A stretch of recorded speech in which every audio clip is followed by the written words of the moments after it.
Hey Canucks fans, it looks like the NHL is one step closer to returning, and Quinn Hughes is ranked the #1 defenseman playing for a Canadian team. I'm Clay Emo, I'm at Canuck Clay on Twitter, I'm at Clayton Emo on Instagram. I'm the founder of the GLCPC, the Good Looking Canucks Positivity Club, and it's my Canucks take, all in one take. It's Clay's Canucks commentary for Tuesday, December the 8th. This is where you get Canucks insight that's positive and timely. Thanks to all of you who joined me for my live stream last night. It was a smaller crowd, but it was probably my most productive live stream from a standpoint of, at the end, because of the smaller crowd, I was able to ask some really good questions. At least I thought they were good questions, and I really sought viewers' input into some ideas for the future of this channel. So thanks again to all of you who joined me. I also announced who my next Zoom guest is going to be, just finalizing a time. I'm looking forward to talking to Steve Dangle of Sportsnet and Toronto Maple Leafs and YouTube fame. So yeah, I can't wait to chat with Steve. It's been a long time coming, but we're going to make it happen within the next few days. At least that's the plan. Okay, a few things. Speaking of plan, the NHL and the NHLPA, it looks like it's good news that they've agreed to continue to talk and negotiate, and they're not going to talk any more about money. That's it. They're not going to let that be a stumbling block.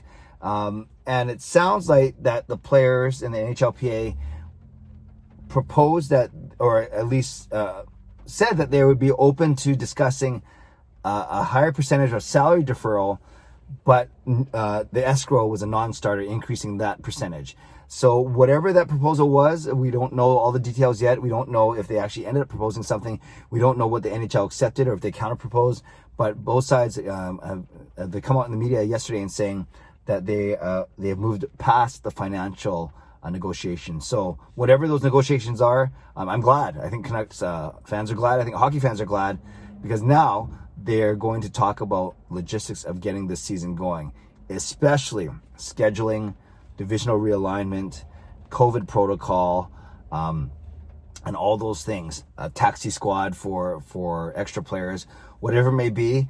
And so those are obviously things like scheduling, things that they've had in the back of the mind for a long time. So I'm sure they're not just starting today on December 8th to start thinking about these things, but it might take a while to get going. So an optimistic view is January 13th. That's the date I saw, that at least from Darren Dreger and those guys at TSN, saying that's what they're aiming for.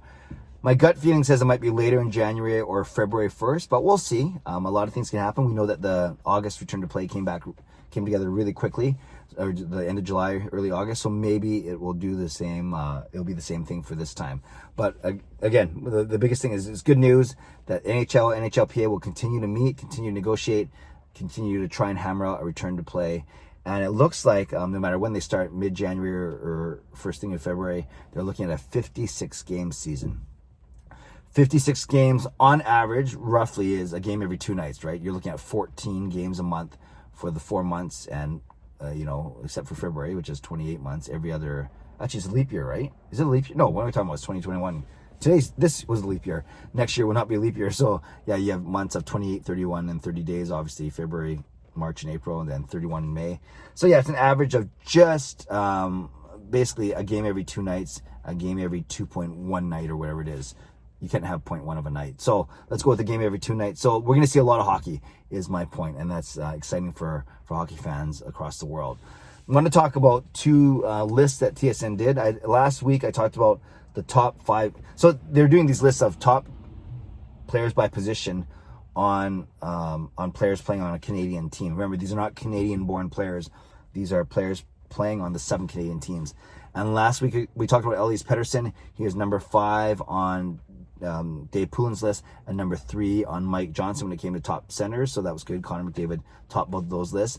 Then earlier this week, or on the weekend, they released top 5 wingers, and Dave Poulin actually had JT Miller at his number 4. Poulin had Kachuk, then Marner, then who did he have on 3?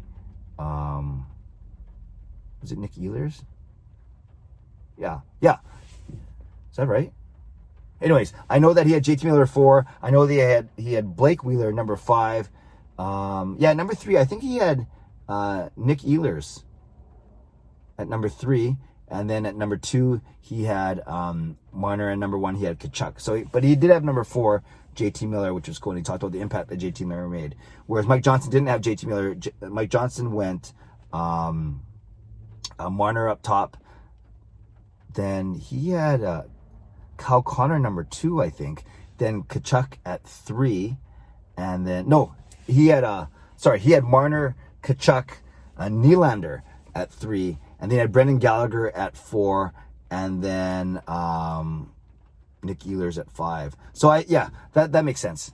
Okay, I got it right now. I probably should have reviewed this before. So Mike Johnson had, he had Marner, Tkachuk, Nylander, Gallagher, and Ehlers. That's right. Whereas Dave Poulin had Tkachuk up top, Marner number 2, Kyle Connor number 3, and then JT Miller number 4, and Blake Wheeler number 5. So a lot of Jets guys in there, a lot of Toronto Maple Leafs sprinkled in there. And then last night, they released the top 5 defensemen. And they didn't have Mike Johnson on. Maybe he was busy, but they have Dave Poulin. And he did have Quinn Hughes at number 1, which is cool. He had Shea Weber at number 2 and Jeff Petrie at number 3. So Montreal Canadiens at 2 and 3. He had Thomas Chabot at 4 and Morgan Riley at 5. So a decent set, 3 younger guys, I'd say, in Hughes, Chabot, and Riley. And then I guess you could argue that Weber and Petrie are a little bit older than those guys for sure. You wouldn't call them young guys. They're spring chickens. That's to be sure. So it was nice to hear that Quinn Hughes ranked atop this list. And no really surprise there. I kind of talked about this before. And there are some really good young defensemen like Chabot, like Riley in the league. And, there are guys noticeable. Josh Morrissey's another one who's pretty good. Mark Giordano didn't make it. I think even though he won the Norris 2 seasons ago, he's kind of on his way down. And he's old, right? He's 36 to 37 years old. So there are some good defensemen in Canada, but it's not like it's crazy good. And, we're not battling with Dahlin and Heiskanen and Makar, of course, and Theodore, who all play in the States. But it was still nice. You guys know, I love it when I see these lists, and I love it especially when I see Canucks players atop these lists. So, a nice affirmation for Quinn Hughes. Not that he needs it, and not that it's a surprise to Canucks fans, just how good he is, and how it's pretty crazy to think that he's already being considered the best defenseman in Canada right now, playing for a Canadian team. And he's entering his 2nd season. And we Canucks fans need to remember how lucky we are that we have a player like that. So again, Pettersson ranked number 3 and number 5 on 2 different lists last week. JT Miller ranked number 4 as wingers on a list earlier this week or on the weekend. And then Quinn Hughes attops the list of top defensemen playing in Canada. So Canucks fans, leave a comment below. You can talk about the Quinn Hughes number 1 ranking. Was it a surprise? Maybe not. You can talk about that. Talk about JT Miller ranked number 4 on one of the 2 lists. Pretty good. I definitely think he'd be top 10 on the other list for sure. But yeah, that's nice recognition. And of course, we talked about the fact that the NHL and NHLPA are looking for either January 13th start or February 1 start. Bottom line is they're looking to start in the next 6 weeks, 6 or 7 weeks. And that's good news for hockey fans all around. Leave a comment below. I love to read, react, and reply. Subscribe if you like to. Like this video if you like to. Stay safe, stay healthy. Take care of yourselves and take care of each other. Enjoy the day and God bless. And go Canucks go.